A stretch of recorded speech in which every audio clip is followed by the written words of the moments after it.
نبی پاک صلی اللہ تعالیٰ علیہ وسلم نے جب پرانی امتوں کی عمریں دیکھی، نہ کسی کی 1000 سال ہوئی، کسی کی اس سے زیادہ ہوئی، تو اللہ کے محبوب علیہ السلام کے دل مبارک میں یہ خیال آیا کہ میری امت کی عمریں تو بڑی تھوڑی ہوں گی، تو کیسے اتنی لمبی نیکیاں کر سکیں گے؟ تو اللہ تعالیٰ نے پھر لیلۃ القدر عطا فرمائی۔ گویا اس ایک رات میں جو آدمی نیکی کرے، 1000 دن نہیں، کتنا لوگوں کو شوق ہے کہ کوئی ایسا جیک لگے، یکدم میری ساری چیزیں بڑھ جائیں، تو اس پر بھی تو ذرا غور کرے نا۔ یہ ایک رات 1000 دن سے نہیں، 1000 مہینے سے افضل ہے۔ 1000 یکدم آپ کی نیکیوں کی عمر 1000 ماہ تک چلی جاتی ہے، کتنی بڑی فضیلت کی بات ہے۔ میرے رسول کریم صلی اللہ تعالیٰ علیہ وآلہ وسلم خاص توجہ دلاتے، اس رات کے حوالے سے خاص توجہ دلاتے۔ اور یہ رات کب ہوتی ہے؟ صحیح حدیث میں موجود ہے، نبی پاک صلی اللہ تعالیٰ علیہ وسلم نے فرمایا کہ اسے رمضان کے آخری عشرے میں تلاش کرو۔ گویا یہ جو 5 طاق راتیں ہیں نا، 21ویں، 23ویں، 25ویں، 27ویں، 29ویں، ان طاق راتوں میں اس رات کو تلاش کرو۔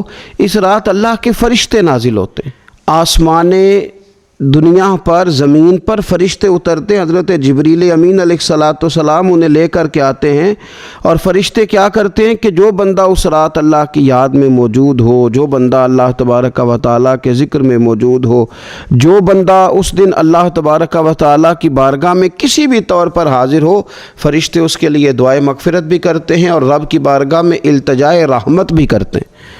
اور ایک روایت میں ہمیں یوں بھی ملتا ہے کہ فرشتے اسے مصافحہ بھی کرتے ہیں، ہاتھ بھی ملاتے ہیں۔ دیکھیے نا کتنی سعادت مندی ہے کہ انسان عبادت کر رہا ہو اور فرشتے اس کی زیارت کو آئیں۔ ہمارے صوفیاء فرماتے ہیں تو پکا پروگرام بنا لے عبادت کا، فرشتے کئی بار تیری زیارت کو آیا کریں گے۔ اور پھر ایک اور بات یہاں بڑی قابل توجہ ہے کہ انسان جب محسوس کرتا ہے نا مجھے کچھ دیکھ رہا ہے، تو ذرا اس کی عبادت کا انداز بھی تھوڑا تبدیل ہو جاتا ہے۔ تو اگر یہ ذہن ہو ہمارا کہ ہمیں فرشتے دیکھ رہے ہیں اور وہ والی مخلوق دیکھ رہی ہے جو ہماری ڈائری ڈائریکٹ لے جا کے ہمارے رب کی بارگاہ میں پیش کرے، تو پھر کچھ زیادہ ہی توجہ مسلمان کی ہونی چاہیے، زیادہ ہی انہماک ہونا چاہیے، وہ کھو جائے۔ ٹھیک ہے ہم کمزور بھی ہیں، ہمارے اندر کچھ پریشانیاں بھی ہیں، ہماری بیماریاں بھی ہیں، ہم لاغر بھی ہیں، ضعف بھی آ جاتا ہے، تھکاوٹ بھی ہمیں آ لیتی ہے، لیکن لمبی تو بات ہی کوئی نہیں، 5 تو طاق راتیں۔ حضرت سیدہ عائشہ صدیقہ رضی اللہ تعالیٰ عنہ ارشاد فرماتی ہیں کہ جب رمضان کا آخری عشرہ شروع ہوتا تھا نا، تو نبی پاک اپنی کمر کس لیتے تھے عبادت کے لیے، خود بھی رات کو اٹھتے تھے، ہمیں بھی جگاتے تھے، کیونکہ سونے کے دن تو نہیں ہے، تو جاگنے کے دن ہیں۔ ساون کی کالی راتوں میں جب بوندا باندی ہوتی ہے، وہ راتوں کو اٹھ اٹھ روتے ہیں جب خلقت ساری سوتی ہے۔ یہ رب کے بندوں کی شان ہے۔ اور ویسے بھی درویش کہتے ہیں کہ رات پوے تے بے درداں نو نیند پیاری آوے، درد منداں نو تے یاد سجن دی ستیاں وی آن جگاوے۔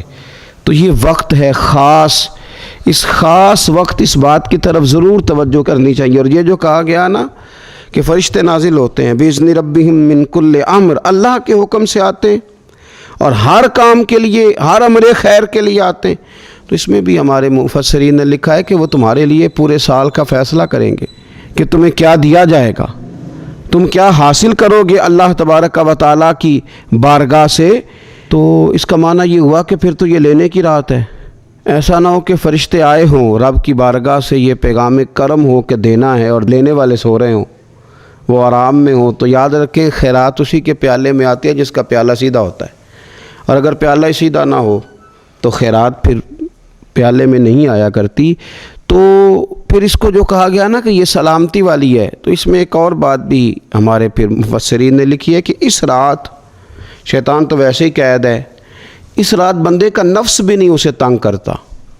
یہ طاق راتیں اتنی حسین ہے کہ تھوڑی سی بندہ ہمت کرے تو اللہ عبادت کے لیے اس کے دل کو قرار عطا کر دیتا ہے، اسے سکون ملتا ہے، طبیعت ٹھنڈی ہو جاتی ہے، اور وہ بڑے ذوق کے ساتھ اللہ کی عبادت کرتا ہے۔ خوب بیداری کا مظاہرہ کریں طاق راتوں میں۔